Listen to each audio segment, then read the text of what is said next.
Well, Ekaterina, I have to tell you, I am anxious to steal your strategy. There are a lot of things about the work you've done, the books you've written, the things you teach that are fascinating to me. And I know everybody's going to learn a lot from you. So thank you for coming on the show today. Thank you. I'm glad and privileged to be here, Robert. Well, I don't know if you're privileged to be here. I know I am privileged to have you here.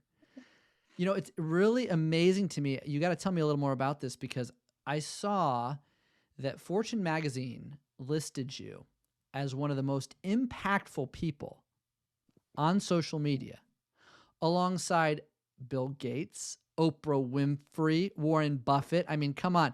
You got to tell me, how did you achieve this status? I have no idea, Robert. One day, somebody from Fortune reached out and said, "You're going to be on one of our lists. We need your headshot," and that was it. So I'm assuming the list is somehow curated by referral. But it's just happened. There wasn't anything I really was. I did something for. I aspired to. So I guess they just noticed my engagement on social. Yeah, well, it is quite impressive. And you know, I think maybe one of the reasons is because you're such a good storyteller and you teach people how to tell stories. Visual storytelling is an example of what you do. Even have written some children's books. So you've taken that concept from business right all the way down to the classroom, right? That's right. My daughter, who was 8 at the time, and I, we've been making up stories for a long time. And, her seeing me publish my book, she one day walks in the room and says, Mom, I have an idea. We should publish one of the stories we made up. It'll be fun. Some other kids will like it. And I'm like, okay, great. This is a good learning and teaching moment. Let's do it. And so we did. I love it. It's great. And it shows that you're a creative individual. And I actually would ask you to tell me one of the children's stories, but I'm afraid maybe my listeners would say, "Hey, Robert, now wait a second. I want business advice here." So I won't ask for that, but maybe later we can look those up and put them in the references for other people to find. I love it. So I understand, Ekaterina, that you consider yourself an entrepreneur. I saw that something you said in the past. You were quoted saying, "What does that mean?" Good question, Robert. I've always felt like I've been an entrepreneur kind of confided to a role I played. So my career zigzagged. I've done Fortune 500, I've done startups, I've done nonprofits. And that's because I'm just natural learner. I love to acquire variety of skills that gives me a broader picture of how to run business, marketing, et cetera. And so but what I've noticed is there is a breed within the companies. If you work for someone else versus create your own company like you have, you kind of you have a breed of people that nobody identified of what it was. And I so started digging into it and I started reading, and there's a couple of folks in the industry a little while back that kind of coined the term intrapreneur. And those are folks who basically within the company, they love to take risks. They like to create roles that never existed before. They thrive in ambiguity, and they lead innovation in new and interesting ways, which is not always easy. But I consider myself an entrepreneur because I've always pushed the limits, and I've always back when social was just a fad. There was a temporary, I think, like 6 months role when I was at Intel, and people were like, "You're crazy. Why would you leave a perfectly good role and take on 6 month rotation to then end up nowhere because it's not going to lead anywhere?" And it led to just some amazing things. So I think we don't talk enough about entrepreneurship, and that's the type of culture that businesses should look at fostering, because there's way more of us out there. I love that. And the expression entrepreneurship is very common. I don't think intrapreneurship Mhm. is as common.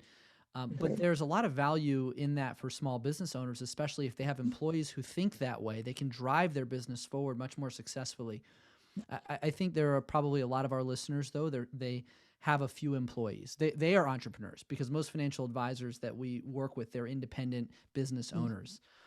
Um, so if they want their employees to think like owners and drive innovation the way you've described, how do they create a culture that fosters this?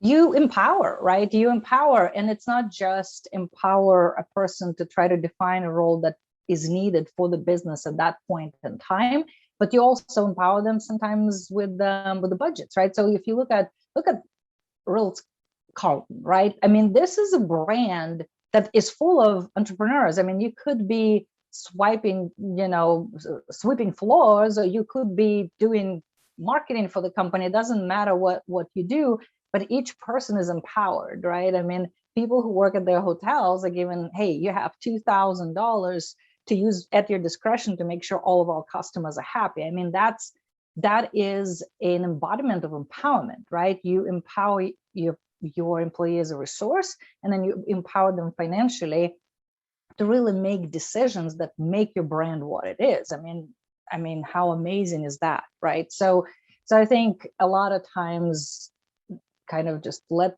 go a little bit and allow your people to shape shape their roles and shape and pilot programs that you're not sure about, but based on data might come out to be the best thing that ever happened to you, right? So it all goes back to great leadership, I guess. Yeah. So this is a little scary because now you're telling me I'm going to give my employees my checkbook and let them run their own projects. Well, and you don't have to. It's not, a lot of times I think it's not about money, right? It's not about money. It's about saying, we want to take a chance on this idea, this program. And if somebody is passionate enough to lead it, let's see if it works. Let's prove that it works. And if it doesn't, you go back to the way you've always done it. I mean, what's the harm in doing it? And interestingly enough, in my career, Robert, a lot of pilots that I've done that end up being just phenomenal did not require money. It's just an ability for an employee to feel like, oh, I'm going to go try it, even if it's on my own time for the company. I'm so passionate about it. Let me try it and see how it goes. And that's, sometimes it's as little as that. That's all it takes. I think, nowadays people are so ingrained in structures and hierarchies, and that this is, we gotta control everything, and if we let go, something bad's gonna happen. I think just a bit of opening your kimono and creating a culture where people are a bit more vulnerable and people share ideas in a safe space where they don't feel like that's going to be held against them. That's all it takes, and there's just some amazing things happen, really.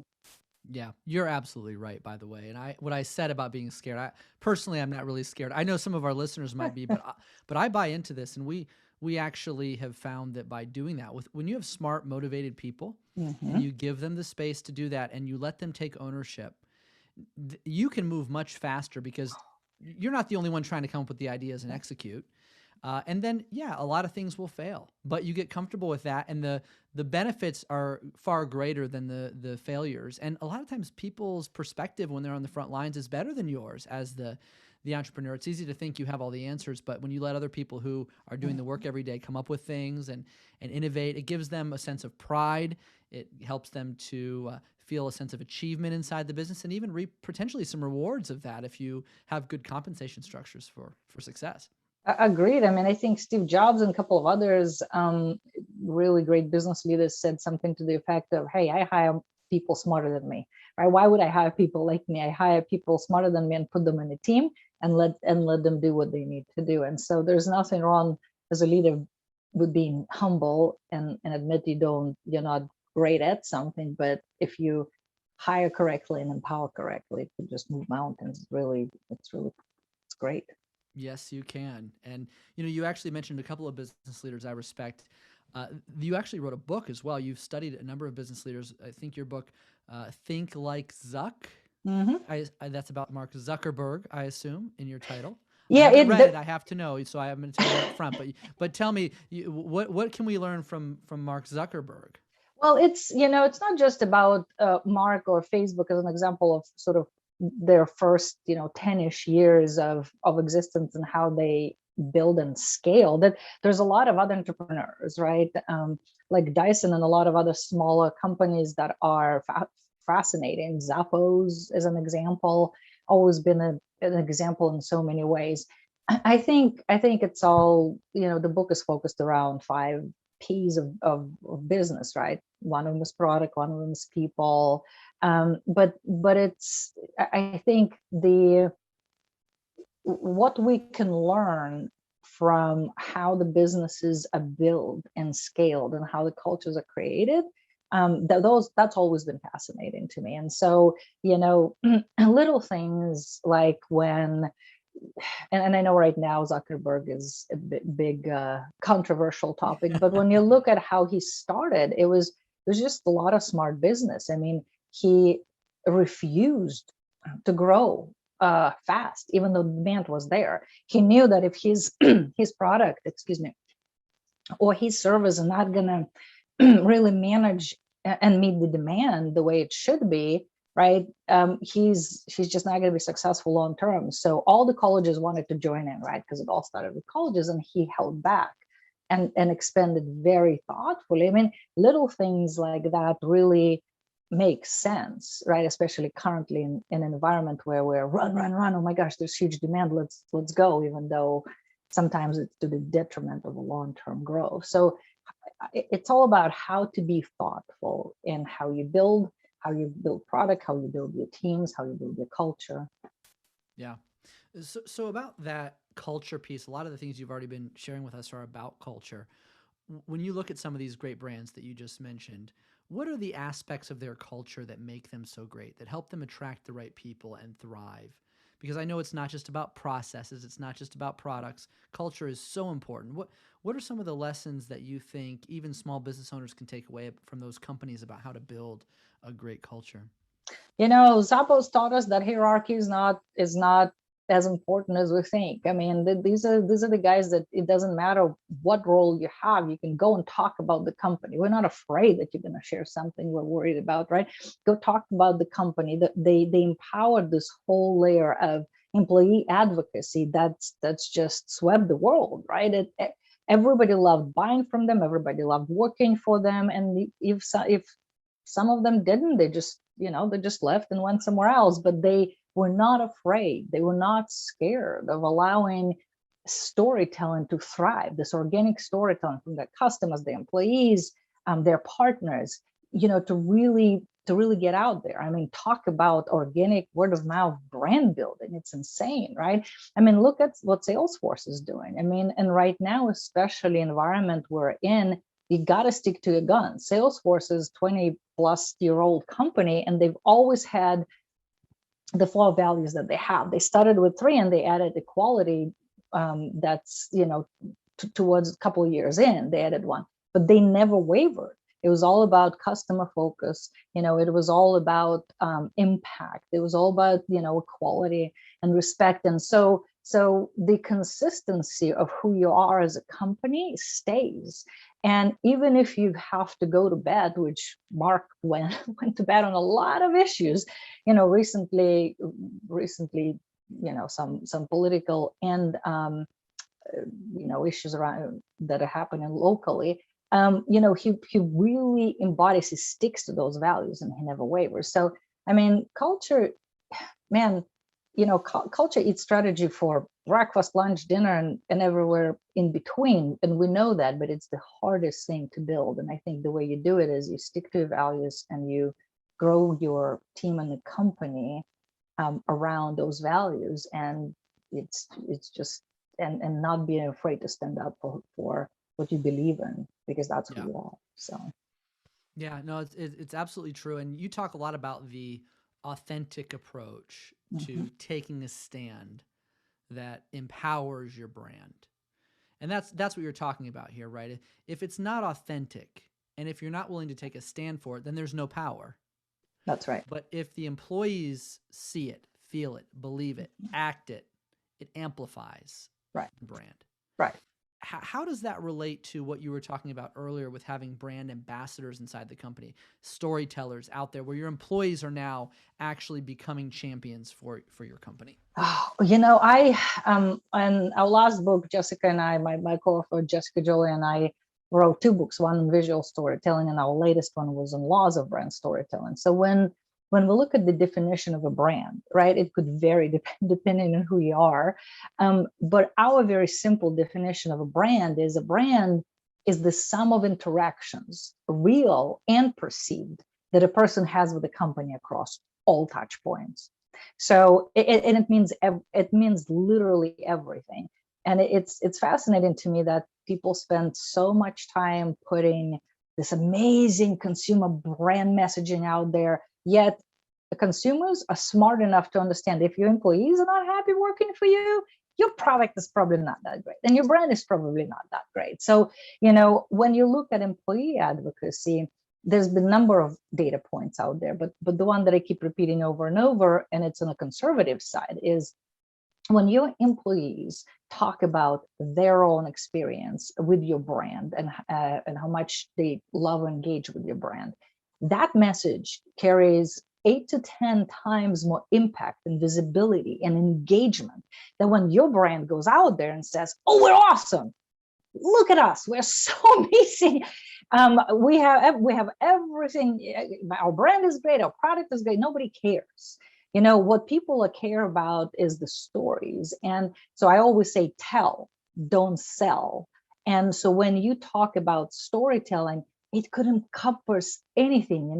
Your employee just jumps on LinkedIn and says, "Oh man, I've been really struggling with postpartum depression because I gave birth to my child and my employer was there for me. And I'm just so grateful to work for such a company." To for example, "Hey, our product is insane. We in our household use it. And I'm telling you, it's the best there is.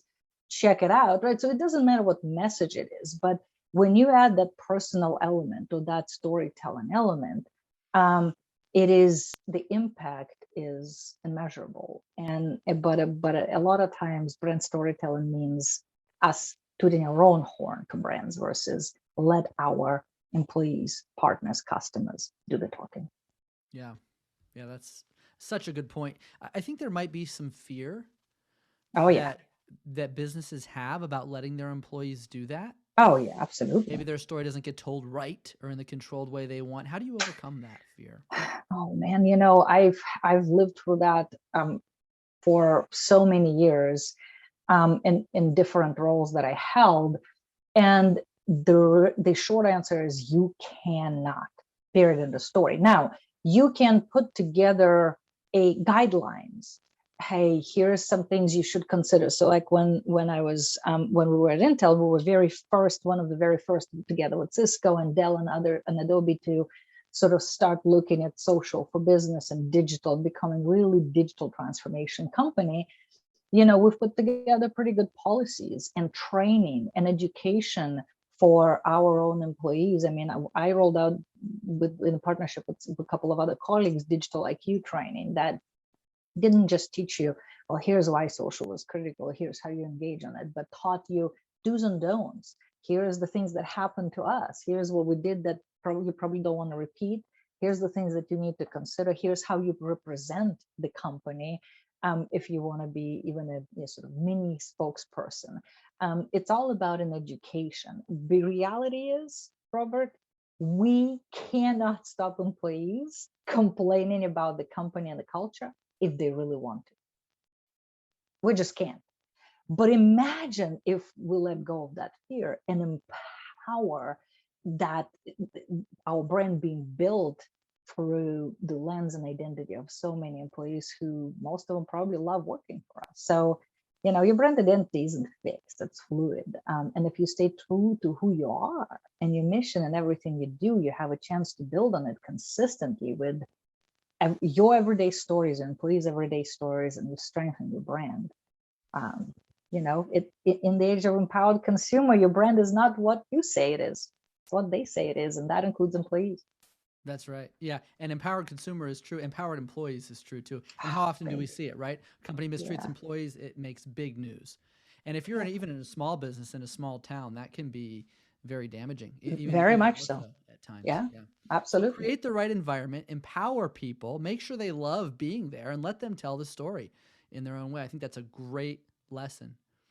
Well, and Robert, if you don't mind me building a little bit on that, is, there is different type of storytelling, right? There's macro stories and there's micro stories.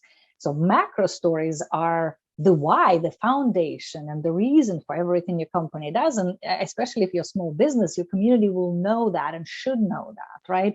What's your founding story? What is it that you want to do or be in that community? But when you look at these sort of micro stories, they're just those little moments in time that allow you to keep your brand at the forefront of everyone's mind in a very relevant and very hopefully personal and emotional way. So there's, if you build a strategy around looking at macro and micro, and bringing in different stories in a way that's meaningful, I mean, that becomes even more powerful. Yeah, no doubt. Speaking of meaningful stories that are powerful, I know a lot of what you teach is around visual storytelling. Mm. Can you explain what that is in this context of our conversation? Well, we've always been a visual, right? Human brain processes visual 60,000 times faster than text, right? So we're all about real time now, quick reactions, not digging too deep into potentially long form content. So, and with social especially, we've become just this snackable, quick visual um, content becomes more priority, right? So with that, we need to become smarter at how we look at our omni-channel strategy, right? And how do you create that short form, snackable, visual, interesting content? There's so many ways that you can take long form content and turn it into something cool. So, right now, let's use example. You and I are doing podcast, right? And it could be video, it could be audio. You could cut it up in the snackable pieces. You can pull quotes and you could put it across all your social channels. You can create a longer blog post with strategies or lessons learned, and then you can use some of that content, especially if it's your customer stories, to then promote your product or drive awareness of your own ecosystem and your own industry, right? So visual became a big part of who you are, and snackable and fast and sort of scrollable, right? And so we really need to pay attention to creative elements and how we represent the brand in a visual way. What if I'm not a creative person, though? I mean, our audience is primarily financial advisors. We're talking about analytical thinkers. They tend to be focused on things that can truly be quantified, not a lot of creative amorphous concepts. And a lot of people think of creativity that way. Like, well, I'm not an artist. I'm not a professional marketer. So should that hold them back? Oh, no, absolutely not. If you look at, I appreciate you saying that I'm a super creative person when we started this interview. But if you really look at sort of my strengths and weaknesses, I've always partnered with somebody creative director, to really bring out visual elements a little bit more. Can I do it myself in amazing tools like Canva? Absolutely. So can your financial advisors. They're literally like foolproof, great visual things that you can create for any channel, at any point without spending too much time in it. Create a couple of templates, visual templates, reuse them as you move along. So when I look at it and I get that question, my immediate response: anybody can do it. Anybody can be creative. The hard part is what we believe are our limitations. And what limitations are, especially in B2B space, is, oh, well, we don't sell to, we sell through. So our storytelling is not as exciting or sexy as it could be in B2C versus B2B, right? And I say it's just such a horrible excuse. Think about everything that comes into your storytelling. You are sitting with a customer, right? And you're advising them on certain things. Probably within that hour, they ask you 10, 15 questions. Write those down. Write those down. And for probably about 5 of them, and I'm being conservative, you have data, right? So if you have data, draw up a chart. Heck, screenshot the basic Excel spreadsheet that you have on your computer and tell a story around that. It doesn't really matter how how much you invest in the creative part of it. What matters is what story you're going to tell. I mean, heck, I know influencers who have plenty of resources, yet they take post-it notes, write down their quick thought on post-it notes, take a picture of it on their desk, and they share. So whether it's data, whether it's stat, whether it's quote, it doesn't really matter. So what I challenge people to do is, if you don't think your product is sexy or interesting or have a ton of stories, approach it differently. Look at the perspective of your customer, look perspective of your partner. Ask your spouse, hey, I've been talking to you about it for the last 5 years.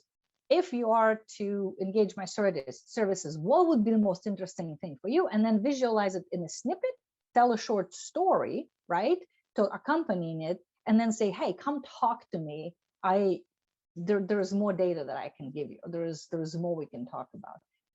It's all how you look at it. So this whole excuse of, hey, my stuff is boring, or I don't have a ton of stories to tell, it's not gonna fly. That's right. No, I love your passion around that. And you're right. It may be boring to you. Maybe you've said it 1,000 times, but that doesn't mean everybody else has heard it 1,000 times. It's something new. And it's funny because I look at some of my blog content and, oh my gosh, there's conversation happening in the industry. I wrote about it. I wrote 5 blog posts about it 15 years ago. And those basics are still new to a lot of people, or young generation of marketers that are coming on board. And so when I post that or repost it, I'm surprised how amazing or helpful they think it is. So it's all it's all about perception. Yes, it is. And one of the things you pointed out, which I think is extremely valuable and often underestimated, is the power of collaboration in this process as well. That's right. How do you think that factors into really sparking innovation and creativity? It's everything. It's fascinating to me that a lot of companies, let's take a very simple example, sales and marketing, right? There is always friction between the sales team and the marketing team, and all marketing is trying to do is help sales sell better. And all sales is saying is, marketing, you don't really get me, you don't get what I need produced. And there's never sort of, or very rarely, the meeting of the minds that says, listen, it's all about marketing. It's sales marketing. It's not one or the other anymore. It's combined now. So let's look at what marketing means for us as a business. When I look at why I was successful in my roles, I tell you, one of the top 2 reasons why I was successful anywhere is because of collaboration. I had to understand the product. I had to work with product marketing to figure out what was, what is, and what's gonna come. I had to collaborate with sales and make sure, empower them to really drive business. I had to even collaborate with legal and HR to really help them tell their story. Like employer branding is a huge thing. We can spend another hour on that. I had to collaborate with success teams, with solution architects, right? With executives. When you look at your brand and product storytelling, no matter what it is, no matter how big or small it is, you gotta understand how to connect those dots and how to collaborate with everybody. And that's a big part of my day, was spent meeting new people and more new people and more new people, not just inside a company I work with, but outside in the industry. Because now I can call up anybody and say, hey, I'm missing this. What should I do? What tool should I get? Who should I hire? What do you got for me? And immediately I get all that influx of insights. It's all about making sure you're not sitting at your desk eating lunch alone. That's what it's about. It's about extending your network. Yeah. By the way, I'm going to take smarketing. I think I have a smarketing department now instead of a I love marketing that. and sales team. I love it. So what you were just describing to me sounded a lot like social media. I think a lot of people underestimate how useful it can be for that. Don't you think? I tell you what, I got on Twitter when Twitter was weird, and the connections I made around the world. I mean, it's literally so surreal, Robert. I would be at the conference and I would meet a person, and we, after half an hour talking, we're like, wait a second, we've known each other for the past 5 years, but this is the first time we met face to face, because we met on Twitter, because we connected around the passion of a particular topic. And you're like, no way, right? So connections now are even easier. right? With remote work and all the tools, heck, we're currently on Zoom, right? I mean, fantastic tool, so much easier. You just need to not be afraid to reach out. I mean, I am a person that has no problem dropping a note to somebody on LinkedIn and say, oh man, I just heard your name, and somebody who worked with you, I would love to learn from you. Let's connect. And then you offer each other value, and you build that relationship that can potentially grow into, I can't even tell you, I have stories and stories of stories, including the business acquisition based on relationship. I mean, it's just so cool. It is. And a lot of people tend to think about social media as just a marketing channel. Like, oh, Oh yeah, I just got to use it for marketing. How can I get more business from social media? But they yeah, completely miss the fact that the business is a byproduct yeah, of the relationships you build. You exactly. can't start with the focus on just getting leads. You have to think, how am I going to engage with the right people in meaningful ways? Because the meaningful connections lead to the business. That's true. And granted, when social just kicked off, right, there was smaller number of people, and those who were thought leaders and who were first to be on there. And so it was kind of like Clubhouse, right? It started with a small number of rooms, and you're like, okay, this is cool. And then it was noisy. But it is how you use it that's important. And I will say, what I will also tell you is, we'll look at ABM right now, right? So there's a lot of ways to approach account-based marketing, but the coolest thing that I've done in partnership with sales is how we approach those relationships. And that starts with, yeah, I may be I may be stalking you just to know who you are, what you really need. But the way I build a relationship with you is by giving, right? Not I get by giving. So a salesperson would say, oh my gosh, to answer your question, you're looking for some great resources on, I don't know, building advocacy among your employees. Here's a couple of articles in the video we can offer. And if you like to talk to our own expert, forget salesperson, forget using our product, but if you want to talk to somebody that did it for us, let us know. That's how the relationship. So some of the best ABM I've seen is based on making sure you provide value where it's relevant and timely. That's what builds your business eventually, right? So It does. And especially in the financial advice industry, where people have to really trust you. correct. This is just so important. And Ekaterina, I've learned so much already from you, and we usually keep these podcasts fairly short and sweet. I know we could talk all day long, but I really want to find out from you a couple of things. First of all, if people want to learn more from you, about you, where should they go? EkaterinaWalter.com, or I am on across social. So pin me, LinkedIn, Twitter, whatever is convenient for you, and just connect. And I love connecting with people. I think it's fantastic. Well, I love how accessible you are. Thank you for that. And just on a personal note, too, we haven't asked much about you. We've enjoyed your accent. It's brought a nice flavor to the podcast. Where do you live? Where are you from? Tell us a little bit about yourself.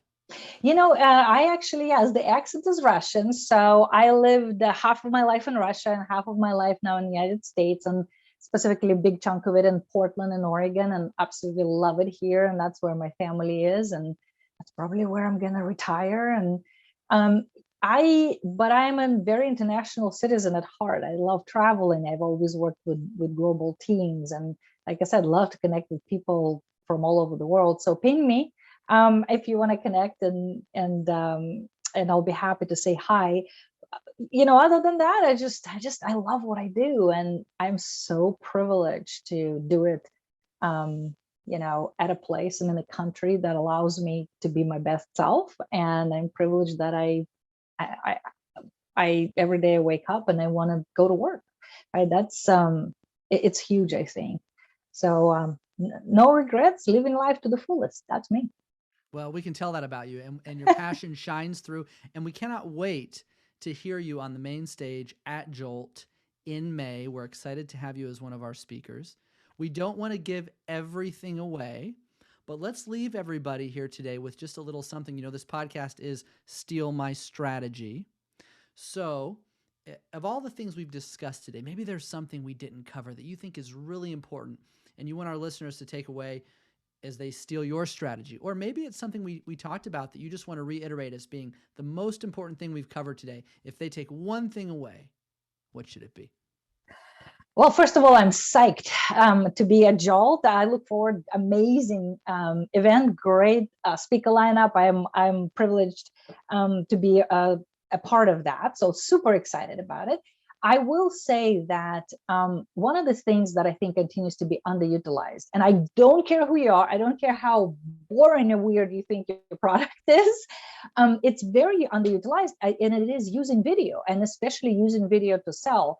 When I engage, as a marketer, I have my whole MarTech stack, right? So I engage with a lot of vendors, with a lot of advisors, with a lot of consultants and freelancers.